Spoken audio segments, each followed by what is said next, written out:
pass rushers home for part of this week as a precaution. Randy Gregory was dealing with a chest cold. DeMarcus Lawrence had flu-like symptoms. I am told both players passed all their COVID tests. So as long as they feel good today, they are good to go against the Vikings. That's important for a Dallas defense that really has improved over the past 3 games. And now will have its hands full today against MVP candidate Dalvin Cook and a surging Minnesota offense. The Cowboys actually gained ground in the division during their bye week, thanks to the Giants' win over the Eagles. At 2-7, Dallas is just 1 game back in the win column of first place in the always entertaining NFC East. Now avert the eyes of your children. NFC East is not pretty. Jones is going to run it. And he stumbles and he falls down on the tackle. The dirt monster got him. For the first time, the Cowboys have gone consecutive games without a touchdown of any kind. That is picked off. 5th turnover of the game. Seems like it's always something, right? And the NFC East continues to perplex. One team will be in the NFL playoffs at the end of the season. You know that's going to happen. I mean, it is easy. It's low-hanging fruit. The fruit's hanging very, very low. I mean, think about it. The Eagles are 3-5-1 in first place, and the hot team, the hottest team in the division, isn't even on the team in the hunt. They're not even sniffing it, according to all of us, even though they're just a game out, because they're 3-7 behind a 3-5-1 team. Giants on a bye week, having won 2 in a row. Who's going to win this division when it's all said and done, Irv?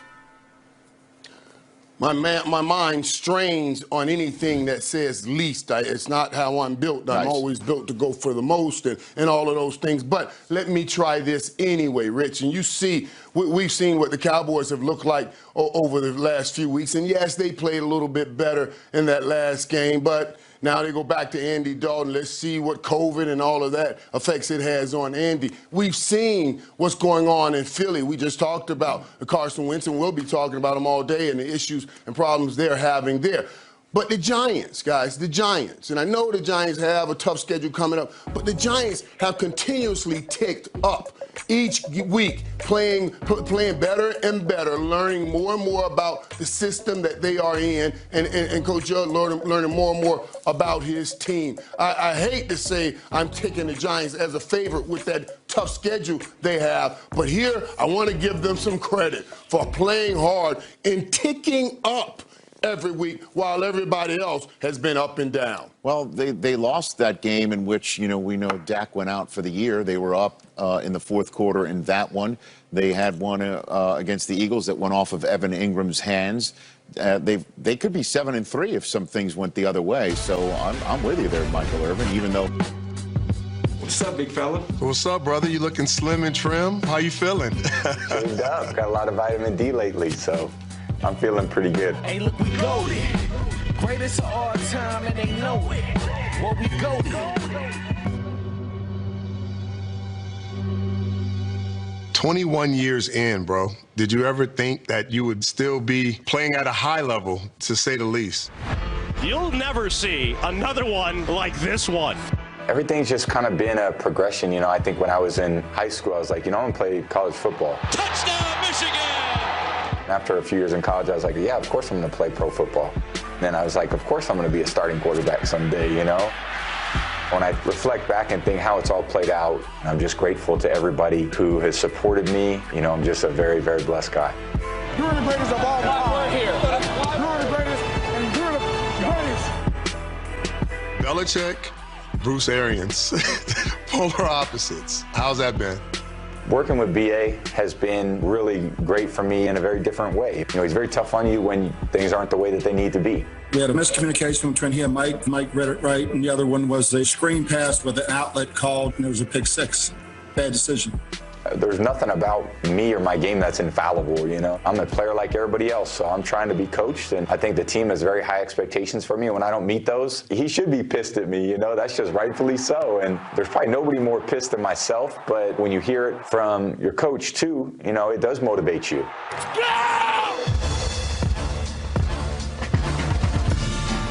I've looked back in the past, and I was like, man, he's been around some really talented position groups, but now Do you look at the roster and be like, there's no way we shouldn't win every single football game?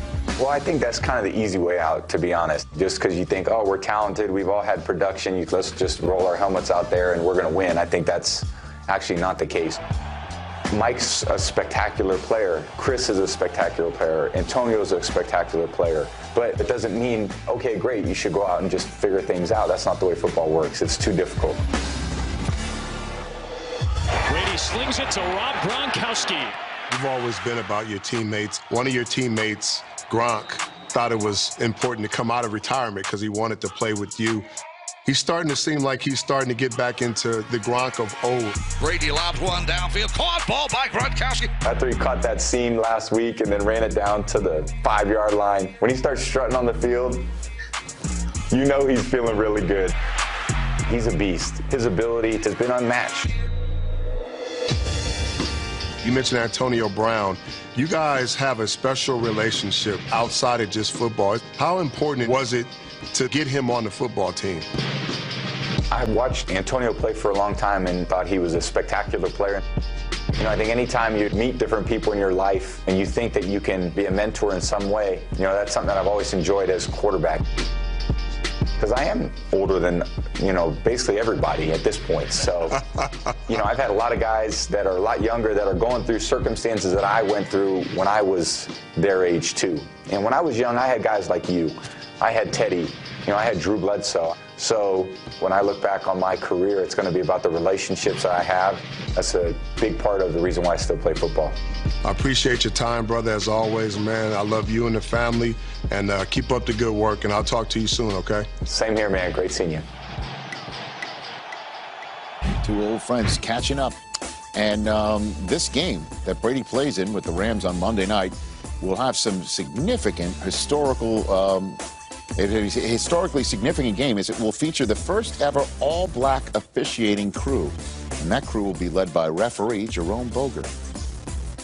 123 passer rating during the Vikings' 3-game win streak, and he was about as fired up as you will ever see him on Monday night in Chicago. In fact, star running back Dalvin Cook told me Cousins even put Cook in check when Cook, the MVP candidate, was chirping with some Bears players late in that game. You got to respect it, Cook said. Kirk's in the zone. Meanwhile, the Cowboys have Andy Dalton back at quarterback following his concussion and a rough bout with COVID-19. I'm told that Dalton had a pretty good week of practice. They think he's ready to go, and they'll give him some help. All-pro guard Zach Martin moves to right tackle. Irv, can Andy Dalton reignite this offense today? When you say reignite, I start thinking in my head, reignite him like Dak Prescott did? And no way he can do that. But maybe to some degree, he can do just that. Around here in Dallas, everybody's screaming for Gilbert. Put the kid back in. Let the kid play. But you talked about Andy Dalton and the issues that he's had. Maybe this COVID fall that Cam says had him playing poorly works opposite for Andy Dalton and makes him play better. And he gets the ball out of his hand quicker and let the playmakers on the Dallas Cowboys do their thing. So I'm saying, at least I'm hoping in my heart, that yes, they can do that. Now let's go to Indy and Stacey Dales. Well, Herb, speaking of quarterbacks, Colts quarterback Phillip Rivers actually averages more pass yards per game against the Green Bay Packers, think about this, than any team he has faced in his career. The sample size is 4 games, 372 yards on average.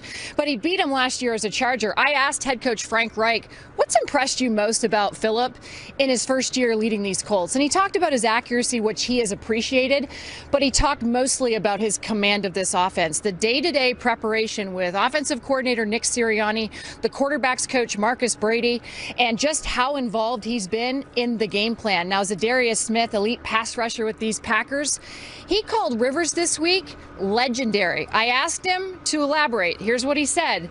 He can tee up on a defense real quick, can make you look silly. He's a guru, Kurt Warner, in certain situations. How does he do today against the Packers? Well, Stacey, I think Phillip is going to do fine if they play the right brand of football. They don't want to have to keep up. They don't want Phillip Rivers to have to throw for 380 yards and keep up swing for swing with Aaron Rodgers. They've got a great defense. They want to hold this Packers offense down, and they want to